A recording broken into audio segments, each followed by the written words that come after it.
በስመ አብ ወወልድ ወመንፈስ ቅዱስ አሐዱ አምላክ። ስብሐት ለእግዚአብሔር ኪያነ ዘፈጠረ ከመ ናምልኮ። እግዚአብሔር አምላክና ከነምልኮ ስሙ ክንጽውዕ መንግስቱ ክንወርስ ንዓና ስለ ዝፈጠረ ዝኸበረን ዝተመስገነን ይኹን። ኣብ ኩሉ ኩርናዓት ዓለም ኮንኩም ነዚ ሲሳይ ዕለት ዝብል መንፈሳዊ ቻነል ትከታተሉ ዘለኹም ደቂ ቤተ ክርስቲያን ብፍጹም ሰላምታ ናይ ጎይታናን ናይ አምላክናን ናይ መድኃኒናን ኢየሱስ ክርስቶስ ከመይ ኣለኹም? ብድጋሚ እግዚአብሔር አምላክና ኣብ ዘለናዮ ኮይና ስሙ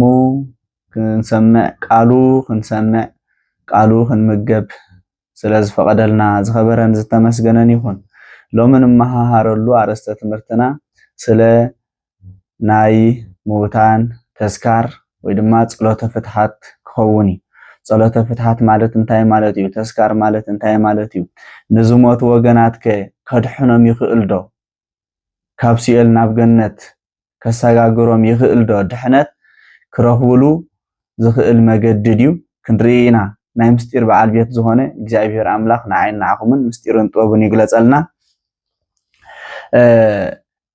እዛ አርእስቲ እዚ ዓብይ አርእስቲ እዩ። ኦርቶዶክሳዊት ቤተክርስቲያን ዓብይ ክፍሊ ሂባ ተገልግለሉ ወይ ድማ ኣብ አገልግሎታት ትጓዓዘሉ አርእስቲ ማለት እዩ። ካብ ቅድስቲ ቤተክርስቲያን ካብ ስርዓት ቅድስቲ ቤተክርስቲያን ዝወፁ ወገናት ሰብ ሓንሳብ እንተደኣ ሞይቱ ብጸሎተ ፍትሓት ይኹን ብተስካር ክድሕን ኣይክእልን እዩ ዝብሉ ወገናት እዮም። እዚ ከዓ ናይ ወንጌል ተቃርኖ ወይ ድማ ንሕጊ ወንጌል ምቅራን እምበር ብወንጌል ዝተኣዘዘ ሕጊ ኣይኮነን ኢሎም እዮም ዝኣምኑ ማለት እዩ። ንሕና ግን ኦርቶዶክሳዊት ቤተክርስቲያንና ካብዛ ዓበየ ክሳብ ዝነኣሰ ዘሎ ምስጢራት ካብ ወንጌል ወፃኢ ወይ ድማ ኢየሱስ ክርስቶስ በዓሉ ዘይፈቀደላ ወንጌል ዘይመስረተላ ሕግን ስርዓትን ከም ዘየብላ ክንርኢ ኢና ማለት እዩ።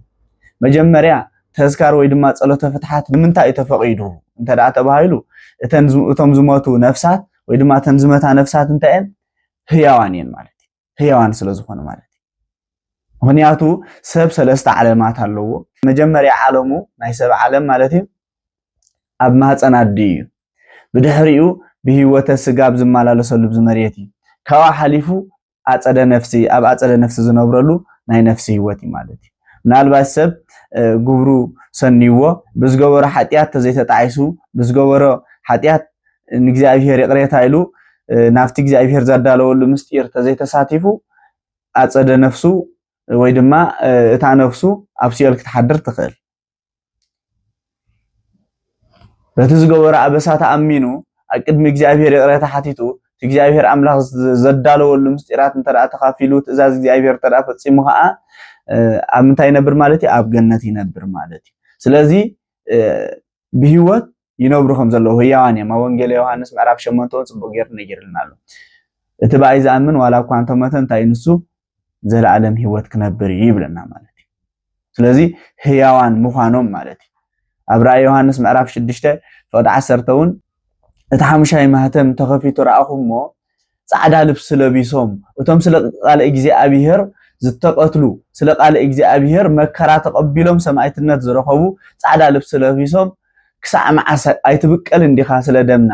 ናይ ደምና ሕና ኣይትፈደልና እንዲኻ ኢሎም ናብ እግዚአብሔር አምላክ ቃላቶም ከቅርቡ ከለዉ ረኣኹ ኢሉ ራእይ ዮሃንስ ጽቡቕ ገይሩ ይነግረና እዩ ማለት እዩ። ስለዚ እዚኦም እንታይ እዮም? ህያዋን እዮም። ህያዋን እዮም። ስለዚ ብነፍሶም ደቂ ሰባት ብስጋ ሜትና ብነፍሲ እንታይ ንረኽበሉ ህያዋን ኮይና ንነብረሉ ደረጃ ስለ ዝኾነ ሓገዝ የድልየና ማለት እዩ። ወንጌል ዮሃንስ ምዕራፍ 8 ፍቅዲ 53 ዘሎ ወአብርሃም አብክሙ ተመነየ ከመ ይርአይ ዕለትየ ወርኤ ወተፈስሐ እዩ። አብርሃም አቦኹም ዕለተይ ክርኢ ተመንዩ ነይሩ ረኣየሞ ተሓጎሰኻ ይብል። ስለዚ አብርሃም ሞይቲ ናይ 1000 ዓመታት እዩ ፍልልይ ዘለዎ። ኢየሱስ ክርስቶስ መፅኡ ኣብ ዘመነ ትስብኢቱ ኣብ ዝመላለሰሉ ዝነበረ ግዜ አብርሃም ኣይነበረ ሞይቲ ነይሩ ናይ 1000 ዓመት ማለት እዩ። ስለዚ እንታይ ዝብል ዘሎ አብርሃም አቦኹም ነዛ ዕለት እዚኣ ክሪኣ ተመንዩ ነይሩ እሳ ስለ ዝረኣያ ከዓ እንታይ ኮነ ተሓጎሰ ይብል ማለት። ስለዚ ኣብ ይኮይን ይሪዋ። ስለዚ እንታይ ዝምህረና እንተዳ ተባሂሉ ነፍሳት ምስ መቱ እቲ ኣፀደ ነፍሲ ክፈላለ ይኽእል ሲኦልን ገነትን ክፈላለ ይኽእል። ነገር ግን ህያዋን ኮይኖም ከም ዝነብሩ ማለት እዩ ታነፍስቲኣ ኣብ ሲኦል ኮይና እንዳተሳቀየት ትነብር እምበር ኣብ ሞት ሕልፈት የለን ታነፍስቲኣ ኣብ ገነት ኮይና ከዓ የዕሪፋ ምስጋና እግዚአብሔር እንዳተቀበለት ትነብር እምበር ሞትን ሕልፈትን ከም ዘየለ ማለት እዩ ስለዚ መጀመርያ ክንኣምን ዝግበአና ሰብ እንተዳ ሞይቱ ኢልና ኣብ ሓንጎልና ክንቆርፀ የብልናን ህያው ኮይኑ ከም ዝነብር ኣብዚ ክንርዳእ ክንክእል ኣለና ማለት እዩ ስለዚ ቃለ ወንጌል ተኣሲረዶ እግዚአብሔር ይፍታሕካ ዘይበልኩም ዝብል ትእዛዝ ወንጌል ኣለና ማለት እዩ ስለዚ ብህይወተ ስጋ ዝተኣስረሉ ሰብ እግዚአብሔር ይፍታሕካ ክንብል ግዴታ እዩ ብህይወተ ነፍሲ ዝተኣስረሉ ሰብ ድማ እግዚአብሔር ይፍታሕካ ክንብል ግዴታ እዩ ብምንታይና ነቲ ብህይወተ ነቲ ብነፍሱ ኣብ ሲኦል ተኣሲሩ ዘሎ ብነፍሱ ኣብ ሲኦል እስር ቤት ተኣሲሩ ዘሎ ሰብ ብምንታይና እግዚአብሔር ይፍታሕካ ንብሎ እንተዳ ኮይኑ ብጸሎተ ፍትሃት ወይ ድማ ብተስካር ናት ማለት እዩ ተስካር ማለት እንታይ ማለት እዩ ንዑ ምዝካር ኣብ እስር ቤት ከም ዘሎ ምዝካር ብጸሎት ምድጋፍ ጸሎተ ፍትሃት ከዓ ንሱ ዝፍታሐሉ መገዲ በአገልገልቲ ቤተክርስቲያን በቦታት ዝዋሃብ ጸሎተ ፍትሃት ማለት እዩ ስለዚ ጸሎተ ፍትሃት እዚ ካበን ዝካመን ዝመፀ እንተዳ ተባሂሉ ካብ መጽሐፍ ቅዱስ ናይ መጽሐፍ ቅዱስ ተቃራኒ ኣይኮነን ማለት እዩ ናይ መጽሐፍ ቅዱስ ተቃራኒ ኣይኮነን መጽሐፈ ሩት ምዕራፍ 2 ፈቅዲ 20 ከምዚ ብርኩት እግዚአብሔር እስመ ኢሃደገ ምህረቶ ምስለ ህያዋን ወምስለ ሙታን ይብል ማለት እዩ እግዚአብሔር አምላክ ብሩኽ እዩ ምሕረቱ ኣብ ልዕሊ ህያዋንን ኣብ ልዕሊ ሙታንን ምሕረቱ ስለዘይርሓቀ እግዚአብሔር ብሩኽ እዩ ስለዚ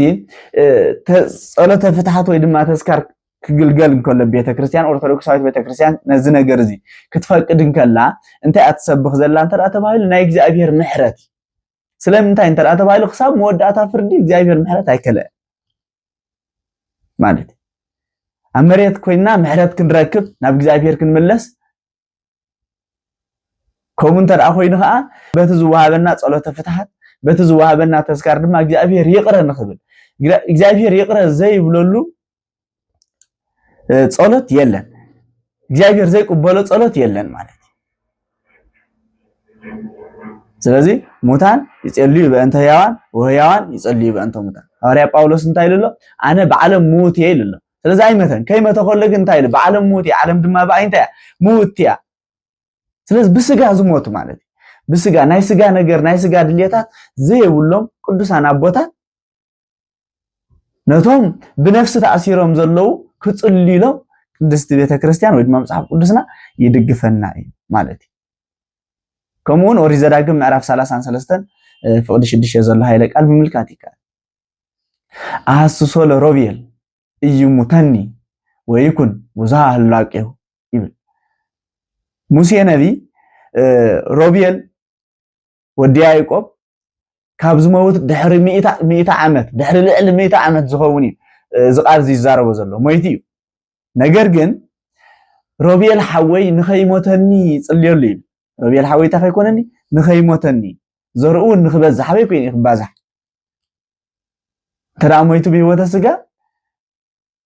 ሙቲልና እንተዳ ንሓስበ ኮይና ኣበይ ኮይኑ ይኽባዛሕ ስለዚ ህያው ኮይና ታ ነፍሲ ህያው ኮይና ከም ትነብር ዘርኡ ንኽበዛሕ ማለት ድማ ናተወለዶ እንታይ ክኾኑ ብህይወት ክነብሩ ስፍሮም ኣብ ገነት ንኽኾኑ ሮቤል ከይመተንሲ ጽልየሉ ይብል ንኸይሞተኒ ስለዚ ኣብ ምድሪ ኮይኑ ሙሴ ኣብ መሬት ኮይኑ بهيوته سجا خلو نت بهيوته سجا زي روبيل جن نخي موتني له مويتي ورد مويتي جن نخي موتني بلالو نينا يموت ترى بايلو نفسه أب سيول كيت السر أب جنة جن تكون كبازح مالت ناتو زر خلاتهم نبيكاتو ناب جنة نخاتو مالتي سلذي بهيوته سجا زلو مسيه نموت روبيل صلات كم زجورلو ቅድስት ቤተክርስቲያን ድማ በቦታት በመማራን በአገልግል ታጌራ ነቶም በህይወተ ስጋ ዝሞቱ ታይትገብረሎም ማለት ብነፍስ አብሲል ንኸይሰሩ ጸሎት ትገብረሎም ማለት አቦታት እንታይ ይብሉ ሞት በአቤል ተስካርካ ብሮቤል ይብሉ ማለት እንታይ ማለት ሞት በአቤል የተጀመረ ተስካርካ በመን ተጀመረ እንተራ ተባይሉ ብሮቤል መሕሳብ ማለት ተስካር ማለት ንዝሞተ ሓውኻ ንዝሞተ ቤተሰብካ ንዝሞተ ፈታዊኻ እንታይ ምግባር محساب ويدما نزموت أبال كان أي قدس بيتكريستيان زخونا أبال سب محساب سني محساب مثل لاي أسرات بقرات موسى ننديان ስልዩ መሃብ ማለት ስለዚህ ዓጽም ናይ ሮቤል እንታይ ኮይኑ ነበረ ይብል ጸሊሙ ነበረ እስራኤላውያን ናይ ሮቤል ዓጽም ሒዞም ይሞቱ ዓጽም ናይ ሮቤል ቦይኑ እንታይ ኮይኑ ጸሊሙ ነበረ ካብ ናይ ካልኦት ንምንታይ ጸሊሙ ተባሂሉ ሮቤል ንአቡ ያዕቆብ አቀይምዎ ስለዝነበረ በዲልዎ ስለዝነበረ መርገም ናይ አቡ ኣብ ዓጽም ሮቤል ተራእየ ስለዚህ ብጸሎት ናይ እስራኤላውያን ብጸሎት ናይ ሙሴ ድማ እንታይ ኮነ ከም ዝነጽህ ስለዚህ ሮቤል ከይሞተኒ እቲ ዓጽም ናይ ሮቤል ምጽላም ኣብ ሲእል ወይ ድማ ኣብ ጸልማት ዝኾነ ሲእል ዘሎ ብጸሎት ዓጽም ናይ ሮቤል ብድሕሪ ምንጻህ ድማ ብጸሎት እንታይ ክመኻን ማለት ብጸሎት ንስሓ ብተስካር ማለት እንታይ ማለት ካብ ሲእል ከም ዝወጽ ማለት ስለዚህ እቲ ህያው ዝኾነ ብህይወተ ስጋ ዘሎ ሙሴ ንዝሞተ ሮቤል ክጽልየሉ ከሎ ንርኢ ማለት ከምኡውን ኣብ ሓድሽ ኪዳን ሐዋርያ ጳውሎስ ካልኣይ ጢሞቴዎስ ምዕራፍ 1 ፈቅዲ 18 ከምዚ ይብል ይሃቦ እግዚአብሔር ወይርከብ ሳይለ በሃበ እግዚእነ በሃበ ይእቲ ዕለት ወመጠነ ተልእከኒ ሰናየ በኤፌሶን አንተ ተአምር ለሊከ ሐዋርያ ጳውሎስ ንጢሞቴዎስ ወዱ ክነግሮም ከሎ ይሄን የሰፈሩ እንታይ ዝብሎ ዘሎ ኣብታ መወዳእታ ግዜ እግዚአብሔር ታይ ሃቦ ምሕረት ይሃቦ ይቅረ ይበለሉ ይሄን የሰፈሩ ቤተሰብ ማለት ናይሄን የሰፈሩ ቤተሰብ ኣብታ መወዳእታ ግዜ እንታይ ይግበሩ ምሕረት እግዚአብሔር አምላክ ይሃቦም ንምንታይ هنا سفروا نعي دا كويني وهافره بمواقعتي بتأنست أسركوا أنا أبو سر بيت مدرباي كي حفره موت انت جرني تلاقيني أخبرني يعرفني سلازي نظام بيت سبزياتهم أمود داتا جزيه ويركب سايله بهذا اجزينه بهذا يتقله يبل ومت أنا تلقني سنايه أنت ذلك تأمر ስለዚህ አፍታ መወዳታ ጊዜ ንቤተሰብ ናይ ነሰፈሩ እንታይ ይኹኑ እግዚአብሔር ይቅሬታ ይሃቦም እግዚአብሔር ምሕረት ይሃቦም ይሉ ይጽልሉ መወዳታ ጊዜ ዝተባለ የና እንተዳ ተባይል ምእመናን ምጽአት ማለት እዩ ኢየሱስ ክርስቶስ ዳግማይ መጽኡ ነዛ ዓለም እዚኣ ኣብ ፍርዲ ንሓጣን ብጸጋም ንጻድቃን ብየማን ኣብ ዘቆመሉ ጊዜ ናይ ነሰፈሩ ቤተሰብ እንታይ ይሃቦም ምሕረት ይሃቦም ኢሉ ሐዋርያ ጳውሎስ ይጽልየሉ ነበር ማለት ስለዚህ ጸሎት ሐዋርያ ጳውሎስ ከይመተ ከሎ ንሙታን ከም ጸልየሉ ቅድስት ቤተክርስቲያን ካብ ወንጌል ተቃራኒ ስርዓት የብላን ካብ ወንጌል ተቃራኒ ስርዓት የብላን ማለት እዩ በወንጌላት በመልእኽታት ክሳብ ሕጂ ትኸይዳላ ንኹሉ ጊዜውን እንዳኸደት ትነብር አመወዳታ ስርዓት ቤተክርስቲያንና ንኸመይ ዝበሉ ሰባት ወይ ድማ ኣብ ከመይ ህይወት ነይሮም ንዝሞቱ ሰባት ያ ጸሎተ ፍትሓት ተፍቅድ ክንሪና ማለት እዩ ክልተ ዓይነት ኃጢአት ኣሎ ናብ ሞት ዘብጽሕ ኃጢአትን ናብ ሞት ዘየብጽሕ ኃጢአትን ማለት እዩ ንኣብነት ኣብ ወንጌል ማቴዎስ ምዕራፍ 12 ፍቅዲ 32 ዘላ ኃይለ ቃል መምልካት ይካል እመቦ ዘነበበ ቃለ ላዕለ መንፈስ ቅዱስ ይትሐደግለቱ በዛ ዓለም ወበዘ ይመጽእ ኣብ ልዕሊ መንፈስ ቅዱስ ክህደት ዝገበረ ሰብ በዛ ዓለም እዚን ብዝመጽእን እንታይ ኃጢአቱ ኣይድምሰሰሉን ይብል ማለት እዩ እዚ ናብ ሞት ዘብጽሕ ኃጢአት ተባሂሉ ኣሎ ክህደት ማለት እዩ ኣብ ቅድስት ቤተክርስቲያን ናይ ቅድስት ቤተክርስቲያን አባል ዘይነበረ ሰብ ኣብ ቅድስት ቤተክርስቲያን ክህደት ዝነበረ ሰብ ፍትሓት ኣይግበረሉን ማለት ተዝካር ኣይግበረሉን ጸሎተ ፍትሓት ኣይግበኦን ማለት كمون قدام ملوك يوحنس معرف 5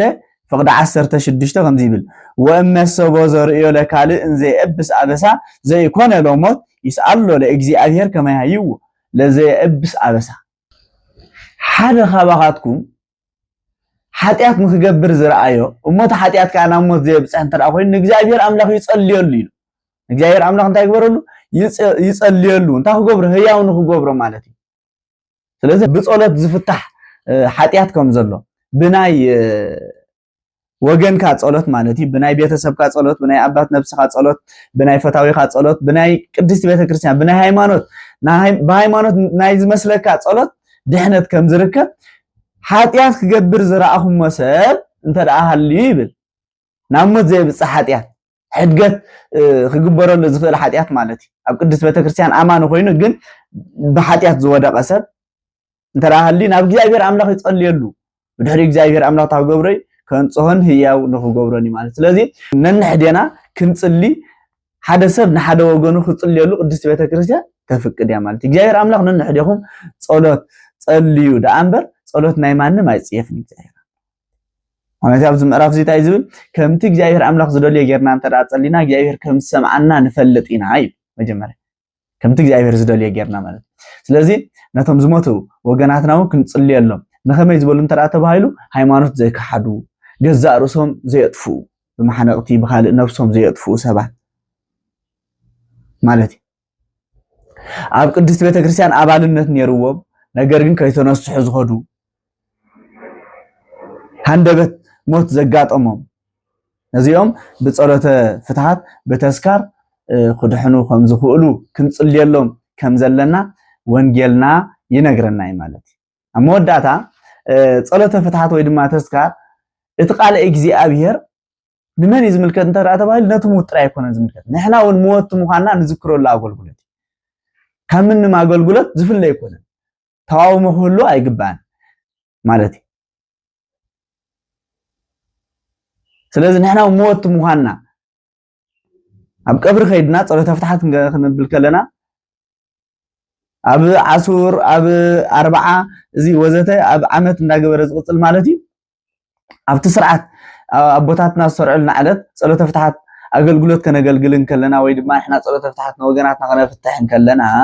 እንታይ ንዓና እዩ ዝምልከት ከላይ ንዓና ዝምልከት ኣገልግሎት እዩ ማለት እዩ ንሕና ሞት ምዃንና ማለት እዩ ንኣብነት ኣብ ቀብሪ ኣብ ዕለተ ቀብሪ ዝስበኽ ስብከት እንተ ደኣ ርኢና ግብእ ነፍሴ ውስተ ዕረፍትኪ ወእግዚአብሔር ረዳእኪ ነፍሰይ ናብ ዕረፍትኺ እተዊ እግዚአብሔር ረዲእኪ እሞ ካብዚ ናይዚ ዓለም እዚ ጫውጫውታ ካብዚ ናይዚ ዓለም እዚ ሓጢያት ካብዚ ናይዚ ዓለም እዚ ርኽሰት እግዚአብሔር ሓሊኪ ናብ ዕረፍቲ ወሲድኪ ፀዊዕኪ እሞ ናብ ምንተው ንዕ ናብ ዕረፍቲ እተዊ ንብለሉ ግዜ እዩ ሞት ንኹላትና ከም ዝምልከት ማለት እዩ ስለዚ ነንሕድና ብጸሎት ክንደጋገፍ ነዚ በዚ ወንጌል እዚ በዚ መልእኽቲ እዚ ክንርድኦ ይግባአና ኩላትና ደቂ ቤተክርስቲያን ማለት እዩ ኣብ ሲኦል ኮይኖም እውን ሓገዝ ዝደልዩ ወንጌልና ኣሎ ታሪክ ወንጌልና ኣብ ወንጌል ሉቃስ ምዕራፍ 16 ናይ አልዓዛርን ናይ ነዌን ታሪክ ምምልካት ይከኣል ማለት እዩ ኣብ ሲኦል ኮይኖም ሓገዝ ከም ዝደልዩ ስለዚ ምንም ፍልል የብሉን ኣብ መሬት ዝተኣሰረ ሰብ ኣብ መሬት እስር ቤት ዘሎ ሰብ ከይድና እግዚአብሔር ይፍታሕክም የለኻ ዳሓንዲ ኻይልና ናቱ ድሃይ ከም ንፈልጥ ብህይወተ ስጋ ኻባና ብዝተፈልዩ ድማ ኣብ ኣጸደ ነፍሲ ኮይኖም ኣብ ሲኦል ተኣሲሮም ዘለዉ ኸ ብጸሎት ጌርና እግዚአብሔር ይፍታሕኩም ምባል ናይ ወንጌልና ትእዛዝ ስለ ዝኾነ ማለት እዩ ተኣሲሮ ዶ እግዚአብሔር ይፍታሕ ዘይበልኩምኒ ይፍጸም ስለ ዘሎ ማለት እዩ ብኻልእ ኣተራጉም ህዝና ንሕደና ክንጽሊ ሙታን ብስጋ ሞት ዝሞቱ ስለና ክጽልዩ ብነፍሲ ሞት ተኣሲሮም ዘለዉ ድማ እቶም ብስጋ ህያዋን ኮይና ዘለና ስለኦም ንክንጽሊ መጽሐፍ ቅዱስና ከምዚ ገይሩ የብራህራሃልና ማለት እዩ ለዚ በዚ መገዲ እዚ ክንርድኦ ክንክእል ኣለና እግዚአብሔር ስለ ዝመሃረና ስለ ዝገሰጸና ክብሪ ምስጋና ንዕዩ ይኹኖ እዚ መንፈሳዊ ቻነል ሓድሽ ቻነል እዩ ነዚ ቪድዮ መጀመርያ ትሪኡ ዘለኹም ሰባት ሳብስክራይብ ብምግባር ንዕብዮ ሕቶ ወይ ድማ ርእይቶ እንተደኣ ሃሊኩም ከ ኣብ ናይ ኮመንት ቦታ ኣጽንሑልና